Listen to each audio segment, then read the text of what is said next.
solitude seem eternal. Over glasses of whiskey and cups of coffee, in stately mansions and homes made of cattle dung and mud, from the desert wastelands of Djibouti to the oil fields of Nigeria, I talked with hundreds of Africans about their countries, their lives, their dreams. This book, part political travelogue, part contemporary history, and wholly personal, is a result of those travels and tries to answer two questions that perplex even the Africans themselves. What is Africa? And who are the Africans? I have limited the book to the area I know best, Sub-Sahara Africa, which comprises the 46 countries south of a line drawn from Morocco to Egypt. The 5 Muslim countries to the north share little politically or economically with the rest of contemporary Africa.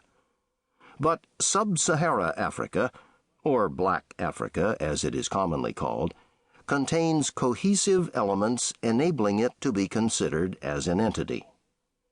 Even white-ruled South Africa, as peculiar a country as there is in the world today, can be explained within the context of its hostile black neighbors. No continent has been more mistreated, misunderstood, and misreported over the years than Africa. Ask an American to mention 4 things he associates with Africa, and the answer is likely to be pygmies, jungle, heat, and lions. Yet, pygmies have been all but extinct for decades. Jungle is now as uncommon as snow in Southern California. The heat is no more intolerable than that in Washington, D.C. on a summer's day, and lions are so few in number that most Africans have never seen one.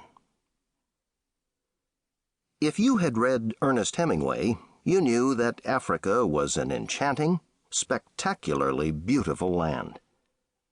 If you had read Robert Ruark, you knew that Africans were usually unsophisticated and occasionally savage. Not much else seemed worth knowing. Africa was a mere footnote to history, an appendage that one American journalist in World War II dismissed as just a bunch of real estate. But the Africa of the 1980s can no longer be brushed aside so glibly. Africa today is influencing events and policies in foreign capitals from Moscow to Washington. Extraordinary changes are propelling it toward a destiny its presidents cannot comprehend or control.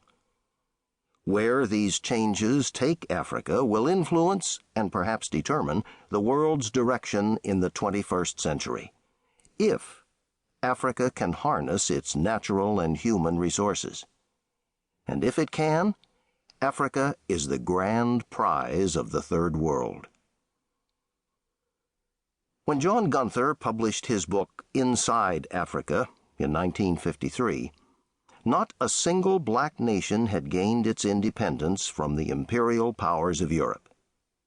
Today, there are 51 independent countries in Africa, and every one except South Africa is ruled by the majority. The Africa that Gunther wrote about was the last frontier of white colonialism, an orderly, uneventful place where the pulse of nationalism beat only faintly. The Africa I encountered 2 decades later was the first outpost of black nationhood, volatile, unpredictable, truculent. Gunther's perspective was fashioned largely through interviews with white administrators and a handful of conservative Africans such as Emperor Haile Selassie of Ethiopia. But that Africa no longer exists. Today, a journalist deals with Africans on their own terms, in their own territory, and finds that a new breed of radicals has replaced the old conservatives. The circumstances that shaped this change, and are still shaping it, were nothing short of cataclysmic. If Africa is much discussed and little understood these days, it's hardly surprising, for the continent is as diverse and complex as it is huge.